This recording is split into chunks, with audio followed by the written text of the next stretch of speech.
Former Vice President Mike Pence hasn't officially jumped in the race for the 2024 Republican nomination, but his schedule sure looks like a politician set to launch a White House bid. Yeah, that's right, especially when you take into account that Pence today made several stops in the first in the nation Republican state of Iowa. His day in my Hawkeye state includes stops to Urbandale, Cedar Rapids, and Coralville. Just a few days ago, he said he was getting closer to making a decision. Here's what he had to say to Iowans earlier. President Joe Biden has weakened America at home and abroad. I mean, the truth is that that disastrous withdrawal from Afghanistan, I believe, ultimately emboldened the enemies of freedom around the world, and it never should have happened. Well, CBS News reporter Musadiq Bidar joins us now from Cedar Rapids, Iowa. Hey there, Moose. You were at the vice president's event earlier there in Cedar Rapids. Tell us what issues did the former vice president discuss? Yes, hi, Lana. Former Vice President Mike Pence here in Cedar Rapids discussed a number of issues, including school choice, parental rights, immigration, and border security.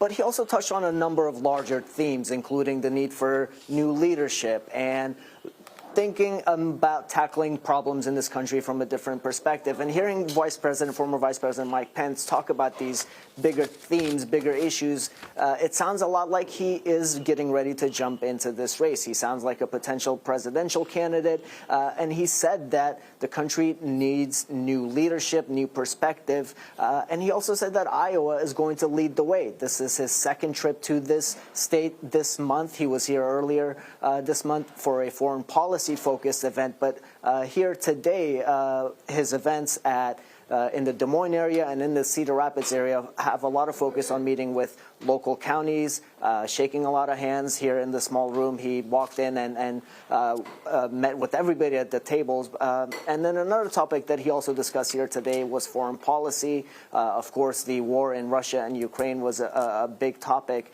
And he really said that a lot of this is Joe Biden's fault and blamed the current administration's withdrawal from Afghanistan as one reason that America's enemies have been emboldened and what we're seeing happening in Russia. So he talked about issues like foreign policy, immigration, and school choice, but he also touched on bigger themes and this need for new leadership in the country, which fuels the speculation that he could potentially jump in this race pretty soon. Yeah, without a doubt. With the way that you've just spelled out, Moose, if he eats a corn dog on camera, I think that's like as official as it gets, right? With people running. The Iowa State Fair. Yes. That's what the I'm litmus saying. test. You know, mark my words here. But I want to play some of what the former vice president said earlier in Urbandale, because he bragged about some of the accomplishments during the Trump administration. I'll speak to you on the other side. Think about those 4 years. With the support of the people of Iowa, we rebuilt our military. We made the strongest military in the history of the world, stronger than ever before. We stood with our allies. We stood up with our enemies. Our armed forces took down the ISIS caliphate. We cut taxes, rolled back regulation. We achieved energy independence for the first time in 75 years. So pretty shoulder to shoulder with the former president, but former President Trump is criticizing Ron DeSantis in some Truth Social posts today. I'm wondering what Pence's approach would be in taking on his former boss. Look, Errol, it's not too surprising to hear former Vice President Pence brag about those accomplishments. He talks about it a lot. I covered him here in 2020, actually, towards the end of the election, and the last few months listening to him as he's been promoting this book that he's written. He talks a lot about the Trump administration accomplishments. Specifically, one thing that we didn't hear there, he talks a lot about putting judges, confirming judges across the country. And the reason he's doing this is a lot of these policies are still popular with Republican voters here in Iowa. I was here just a couple of weeks ago in Des Moines and Council Bluffs asking voters about this, and we were hearing exactly this, that they like a lot of the policies former President Trump pushed, they still support it, but what we're seeing from voters specifically here in Iowa is they're telling me that they are looking for somebody fresh. They like former President Trump, but they are not so fond of his communication style. So that is one lane for former Vice President Pence to kind of get into. And we have heard him talk about civility. We have heard him talking about not having all these fights and not pushing policy through Twitter. And so that is one area where he could potentially take on former President Trump. And it's something that voters are also looking for, too. They told me this when I asked them about DeSantis, Florida Governor Ron DeSantis as well, is that a lot of those policies, whether it's Pence or DeSantis, they match with former President Donald Trump. It's just how you are messaging that and how you are communicating that. And voters and activists that we speak with here in the Hawkeye State are starting to take note of that. Oh, interesting. That point about fresh, I'm not sure that how that will play for Republican voters there when we're talking about Pence.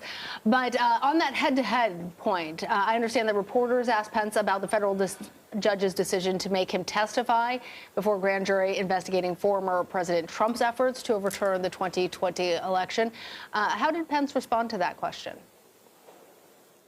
Yeah, he said that he and his lawyers are still looking at it and working out the details. But he said he was very pleased that the judge ruled in his favor when it comes to the separation of powers and Pence's ability to say no to testify because of the Constitution's speech and debate clause, which kind of protects him from making that testimony. But he said he is working through it with his lawyers. He said that at the end of the day, he is going to obey the law, which kind of gives some indication that he is looking for this narrow lane that he could testify about that day on January 6th. But he's really careful to not say anything about his role as president of the Senate at that time and his role as vice president.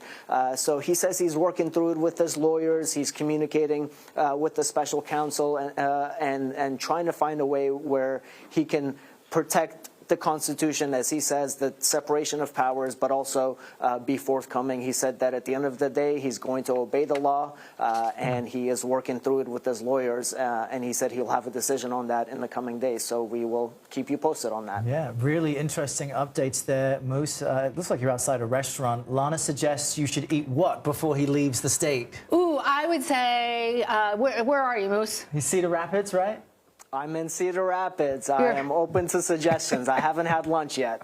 You're in Cedar Rapids. I would suggest that you go to Iowa City, not too far away, and I would say that you get some pizza at the airliner. There you go.